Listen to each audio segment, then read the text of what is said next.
I want to go back to one major issue here is that the Constitution of 2003 mentions Loya Jirga as the highest manifestation of the will of Afghan people. So it's volontaire general of Afghan people, the Loya Jirga. And that's the interesting part, is that the Constitution doesn't mention a consultative Loya Jirga where people are just called to give their opinion. Yeah. Well, I would say if the Constitution does not mention a consultative Loya Jirga, the Constitution also does not mention the role of a CEO, a chief executive officer. And that is exactly the capacity within which Abdullah served for 5 years under Ashraf Ghani's government, whereas in a sweetheart deal negotiated by John Kerry, where the Afghan constitution doesn't actually have any such designated role. So, the legal authority seemingly does not derive from the constitution, but at the same time, we're seeing a lot of things that are purely outside of the realm of the constitution,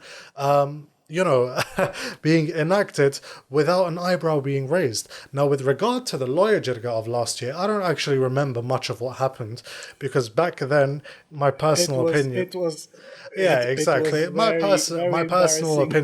My personal opinion, even before it, was it's not going to be of much use. But one thing that I do remember, and that was that Ashraf Ghani said that he will not sign a second treaty of Gandamak. A second Gandamak will not be imposed on him. Okay, so we have to actually realize what Gandamak is, and this is going to necessitate a very brief lesson in history. So the Treaty of Gandamak was signed in 1878 or 1879, I cannot remember the date, and it was signed by the Afghan Emir of the time, Muhammad Yaqub Khan, and an invading British army. And the Treaty of Gandamak had a couple of stipulations. Firstly, Afghanistan for the first time lost its independence over its foreign affairs. Its affairs were to be entirely conducted through British India. There were also territorial losses involved. Afghanistan lost its sovereignty over the Khyber Pass and I think Kurma or Kuram as it's spelled in English. And Afghanistan also had to, I believe, accept responsibility for starting the war, and it also had to accept the residence of a British ambassador within the Balai Sar of Kabul. Okay, and this British ambassador, this was significant because up until this stage, Afghan kings had refused British ambassadors staying in Kabul because it was seen as the imposition of a non-Muslim resident in Kabul. This was significant because not only was he staying in Kabul, he was staying in the Balai Sar. And this agreement was and is so distasteful in the Afghan political imagination that rather than concluding the war that had just begun, it had actually precipitated the second stage of it. So once the details of this agreement became known to the general public, a second stage of war began, which obviously resulted in the Battle of Maiwand, Malale, Sardar Muhammad Ayub Khan, and this sort of thing. So it was, and one of the key features of the launch of the second stage of the war was that the British resident in the Balai Sar was actually killed by mutinying soldiers. So Major Lewis Cavanari, who was the guy that was put in the Balai Sar, was killed by Major Lewis Cavanari. And so Ashraf Ghani, what he is doing here is he is drawing a parallel between a potential, because at this stage the peace deal between the US and the Taliban had not been signed. What he's doing is he is drawing a parallel between a US-Taliban potential peace deal and the Treaty of Gandamak. Now, even according to the most anti-Talib, the most anti-peace deal person, what could be characterized as the US-Talib peace deal is an appeasement of terrorists, of radical terrorists. But nowhere can one actually say that this is the imposition of foreign will on Afghanistan. It's actually the extrication of foreign forces from Afghanistan. And Ashraf Ghani, I've actually referenced him in my dissertation. He's not someone who I can say, he's ignorant of history, of 19th century Afghan history. What he's doing here is quite blatantly just a falsification of history. And I posit the question. The BSA, the Bilateral Security Agreement, is an agreement in which US soldiers can conduct operations in Afghanistan with no accountability and without being answerable to the Afghan people on whose soil and whose lives they are preying.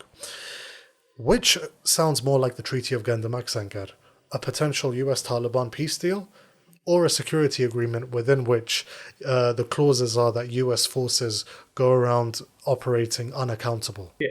So the bilateral security agreement is very euphemistically coined because basically it describes this as an agreement and it's about security, but it doesn't provide Afghanistan any security. As we've mentioned, and as has been evidenced, it hasn't provided. It's been 6 years. It hasn't provided security. Rather, it's provided insecurity. And you mentioned euphemism. What the key word there? Bilateral. Okay. Now, when we talk about bilateralism, we think of two partners, two parties of roughly equal stature, agreeing on something.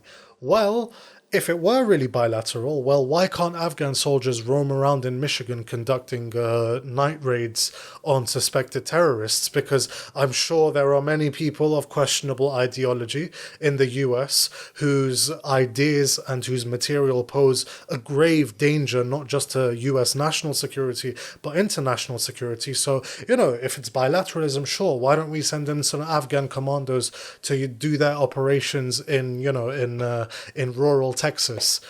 It's not bilateral, is it?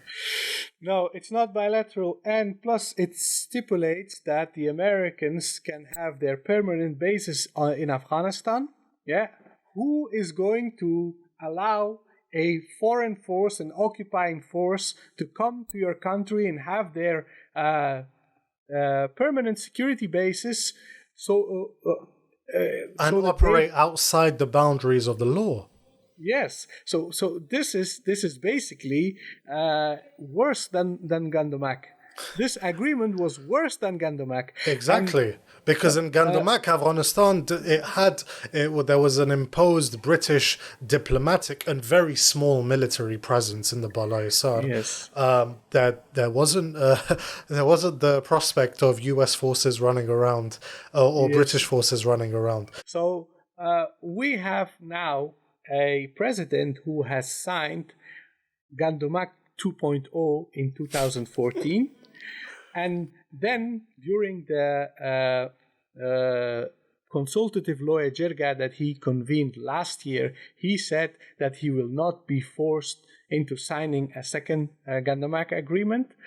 He is now calling on the same people who participated in last year's Jirga to come on 7th of August to discuss the release of 400 prisoners. Now, we have so far discussed what a consultative Loya Jirga is, what the position of Jirga of these Loya Jirgas is in the historical context in Afghanistan. The question is, what is Ashraf Ghani trying to achieve by calling this Jirga? Well,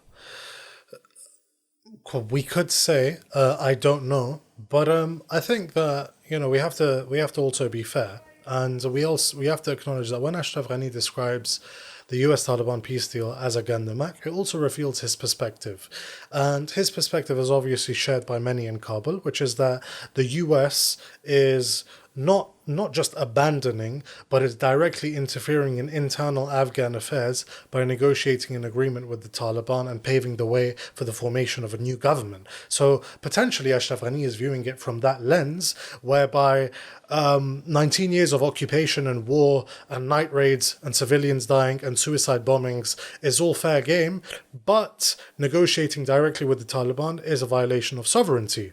Now, we know we've discussed that the bankruptcy of the ineptitude of this consultative Loya Jirga, given that, if Ashraf Ghani doesn't have the authority, the Loya Jirga doesn't have the authority, only the Supreme Court has it. But then, once again, we've mentioned continuity in this podcast. So the very constitution, a lot of the times what we hear from the Afghan government or people affiliated with the Afghan government is that if and when the Taliban want to negotiate, they should accept the constitution as it is.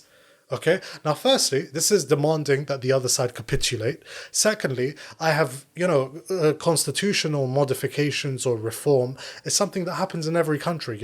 We can talk about Turkey, for example. It changed from a prime ministerial or parliamentary system of government to a presidential system of government under Erdogan, right? I haven't really heard of this insistence on one constitution, because constitutions naturally all over the world, they change and they ebb and they evolve, they take into account different and new realities. But plus, before you continue we have people in this current government, Abdullah and many of his supporters from Jamiat Islami and other people from other factions who are opposed to Ashraf Ghani, who are all saying that the constitution must change. They also don't accept this constitution. So the paradigm in Afghanistan is that the Talibs are saying that this constitution is foreign imposed, it isn't Islamic enough, it isn't, it's not adequately reflective of Afghan and Islamic values.